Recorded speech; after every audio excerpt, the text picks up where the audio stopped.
বলি ও জামাই, তুমি নিজের মাটাকে মা তো বেশ ভাবো, এই শাশুড়ি মাটাকে যে নিজের মা ভাবতে হবে সেটা তোমাকে শিখিয়ে দেয়নি কেউ। একদম শাশুড়িকে নিজের মা ভাববে।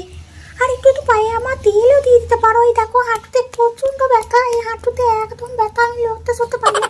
যে খাসি চর্বি ওগুলো করতে কষ্ট করে তুমি একটু বাম লাগি মালিশ করে দিতে পারো আমার।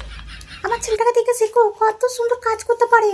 মায়ের একদম নেওটা তুমি একটু হতে পারছো। আর শোনো, আমার মেয়েটাকে আমি কিন্তু ছোট থেকে এত সুন্দর করে মানুষ করেছি, কোনো কাজ করতে পারে না, শুধু ওই পারে শরবত তৈরি করতে, তাছাড়া কিচ্ছু পারে না। চিনি জল গুলে শরবত করে দিতে পারবে তোমাকে অফিস থেকে এলে, আর ও কিচ্ছু করতে পারবে না।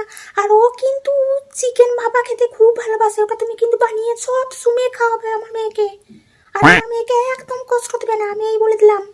আর শোনো, আমার মেয়েকে দিয়ে তোমাদের বাড়িতে কোনো কাজ করাবে না, সব সময় আমার মেয়েকে তুলা কাপড়ের মতো আলমারিতে গুছিয়ে রাখবে, ঠিক আছে?